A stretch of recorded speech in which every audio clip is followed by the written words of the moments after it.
My name is Gordon Blitz, and I'm a novelist, playwright, stand-up comedian, and maybe one day a screenwriter. And I've been going to Emeritus classes for the last 5 years.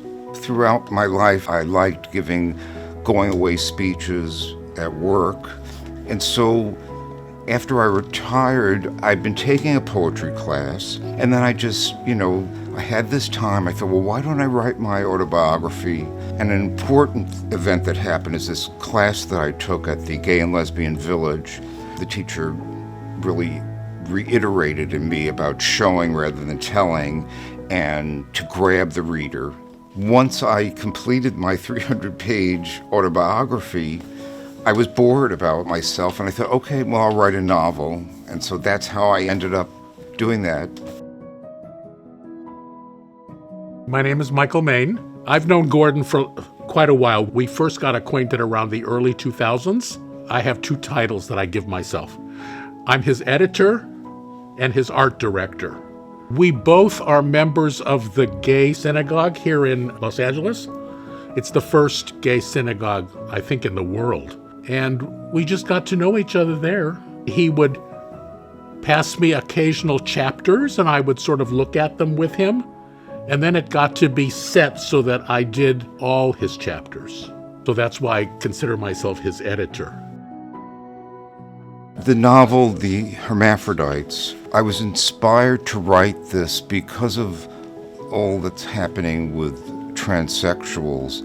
I wanted to delve into science fiction and what it would be like for a hermaphrodite, which has both genitals, and how the world would react to that. Today we're doing a homeless Thanksgiving by the one and only Gordon Blitz.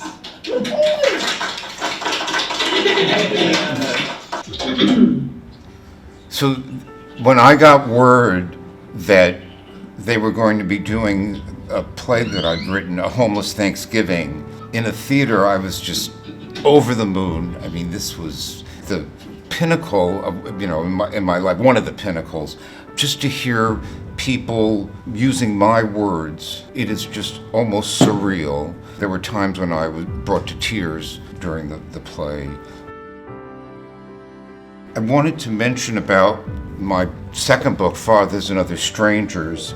It's about a homophobic father who takes his son to a prostitute to prove that the son is straight. I've had audiobooks made of all my novels, and the man who did the narration for Fathers and Other Strangers was from a conservative Midwest city, and after he was done, I got this letter from him saying how much it had changed him, his opinion about gay people. And I was just so amazed because it wasn't necessarily my intent to change straight people's opinion. And so just getting this letter was just a milestone, and I was so pleased, that I changed this person. I believe not that I was conscious of this, I'm more conscious of it now, but the fact that so many people from my generation, my peer group, died of AIDS. I feel like the stories that I have to tell are very important because they're going to be lost. Oh, that's my husband with his 2 sisters.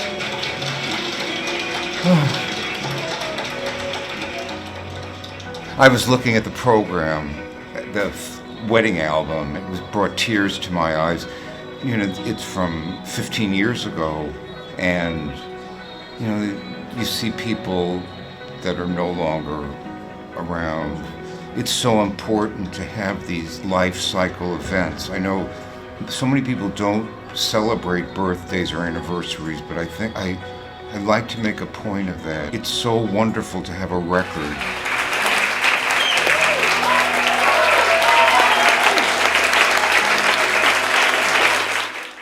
Well, we haven't even talked about the Golden GB party that I have once a year, and I dress up in drag as different female performers, Judy Garland, Barbra Streisand as a favorite, and I've done that, and I've had the rabbi from my temple there. I've had my mother, my nephew and nieces. I'm an accountant by day who dresses a drag once a year. My Filipino friend Tessie has lent me her dress. Joanne gave me her wig that she used when she had chemo for breast cancer. I purchased black tights from Kmart to complete my transformation. It is the day of my annual award show called the Golden GBs. My drag performances are the highlight of the evening. I was diagnosed with cancer about a year ago. All that time when I was throwing up and I was so ill, I always was able to write, even if it was just an hour. That kept me sane, because there were times when I just wanted to give up. And I said, I cannot go through with this. And so luckily I had a great support system and I got through it. I'm somewhat of a fearless person. I've, traveled a good part of the world on my own, being able to do stand-up comedy, and what could be more vulnerable than standing in front of a bunch of people and expecting them to laugh, and knowing that if they don't laugh, that you failed, and somehow I'm able to do that. Somehow, I don't know, there's some form of fearlessness. I don't know where it comes from, but it's ingrained in me.